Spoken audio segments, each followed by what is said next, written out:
How to make sure a Chrome extension is safe before installing it. Much of Chrome's power and flexibility comes from its huge ecosystem of extensions. The problem is that these extensions can also steal data. Watch your every move. Or worse. Here's how to make sure an extension is safe before installing it.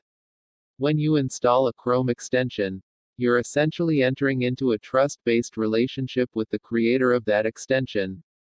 You're allowing the extension to live in your browser, potentially watching everything you do.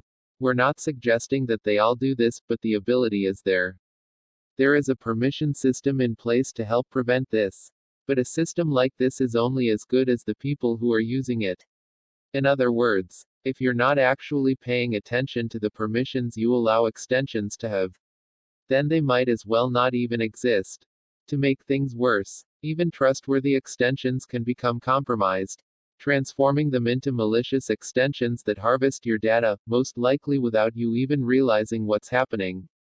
In other situations, a developer can build a useful extension that generates no revenue, then turn around and sell it to another company that fills it with ads and other tracking tools to turn some profit. In short, there are lots of ways browser extensions can be dangerous or can become dangerous.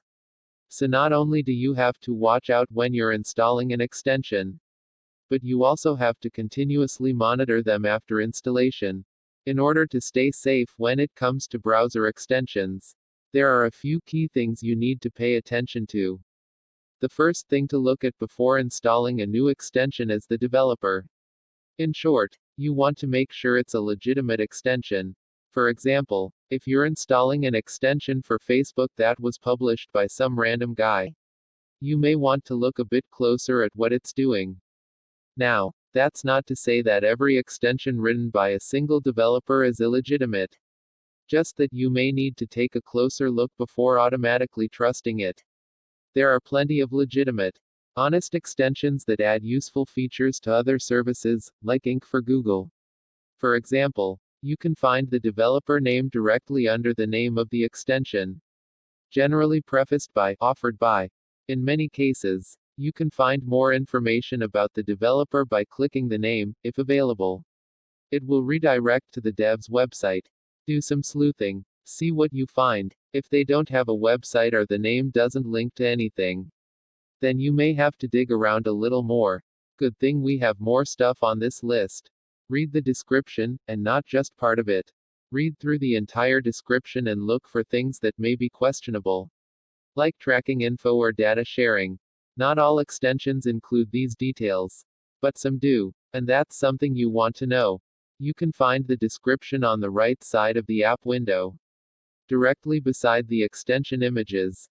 The above image shows an example of something you could miss if you don't read the entire description.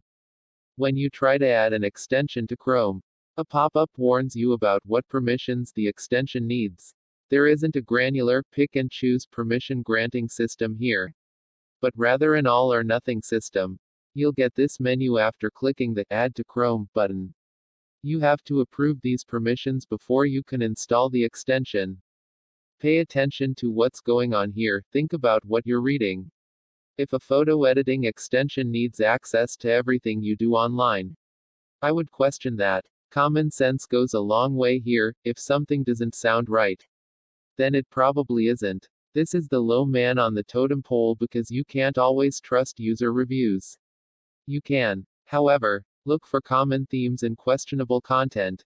For example, if there are several similarly worded reviews, that should at least raise an eyebrow.